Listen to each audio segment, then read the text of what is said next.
Shalom saudara-saudara yang dikasih Tuhan. Hari ini kembali kita akan merenungkan satu bagian firman Tuhan yang diambil dari Mazmur 132.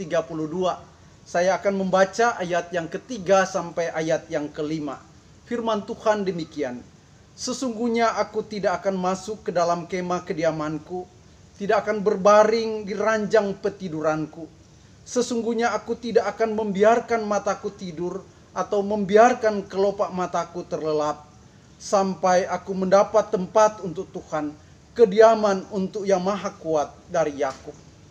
Saudara-saudara yang dikasih Tuhan, tema perenungan kita hari ini adalah merasa berhutang kepada Allah.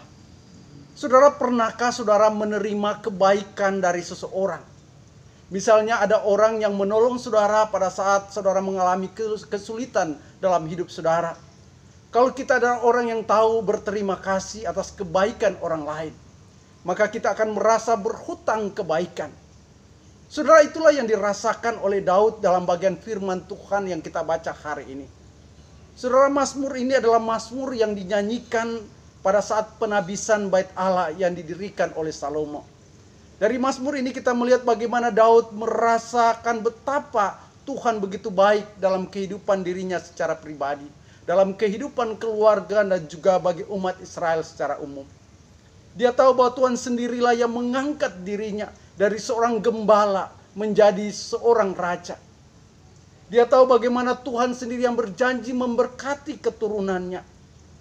Nah, ketika dia merenungkan kebaikan dan berkat Tuhan yang begitu luar biasa bagi dirinya dan keluarganya, maka dia merindukan untuk membalas kebaikan Tuhan dengan bernasar mau mendirikan bait Allah.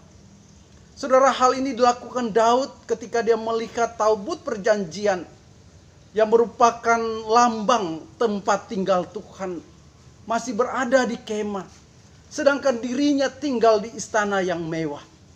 Nah, ketika dia memikirkan hal tersebut, dia mengatakan tidak pantas aku berbaring di ranjang yang empuk.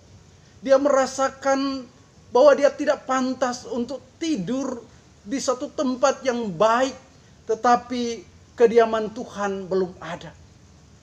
Namun saudara, Tuhan berkehendak lain. Tuhan tidak mengizinkan Daud untuk membangun bait Allah. Namun Tuhan mengizinkan Salomo anaknya untuk membangun bait Allah.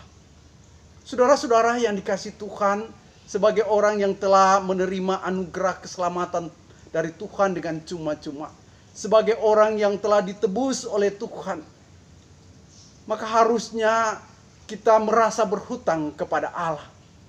Sama seperti Rasul Paulus ketika dia merenungkan bagaimana anugerah Tuhan yang begitu luar biasa, yang menyelamatkan dirinya, yang membawa dia dari keberdosaan pada kebenaran, maka dia mengatakan, aku berhutang Injil, bukan saja kepada orang Yahudi, tetapi kepada orang non-Yahudi. Saudara, saya yakin setiap kita telah begitu banyak menerima kebaikan Tuhan. Tuhan tentunya tidak meminta kita membalas kebaikan Tuhan, karena yang pasti kita tidak dapat membalas kebaikan Tuhan dalam hidup kita. Namun sebagai wujud ucapan syukur kita kepada Tuhan, maka harusnya kita merasa berhutang kepada Tuhan. Kalau kita merasa berhutang, maka harusnya kita melakukan sesuatu untuk Tuhan. Minimal kita merasa berhutang Injil, karena Tuhan memerintahkan kita untuk memberitakan Injil. Mengapa harus memberitakan Injil? Karena kita telah menerima keselamatan, anugerah keselamatan itu dengan cuma-cuma. Oleh karena itu harusnya kita membagikan Injil tersebut kepada orang-orang yang belum menerima anugerah keselamatan. Saudara, penting bagi kita untuk merasa berhutang di hadapan Tuhan. Dengan demikian kita menjadi orang-orang yang selalu mengingat kebaikan Tuhan. Orang-orang yang selalu membalas kebaikan dan kasih Tuhan dalam hidup kita. Saudara-saudara yang kasih Tuhan, marilah kita merasa berhutang. Dengan demikian kita akan terus termotivasi untuk melayani Tuhan.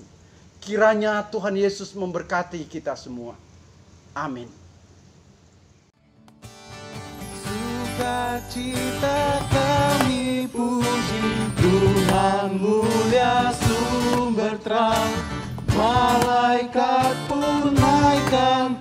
hujan di malam kudus.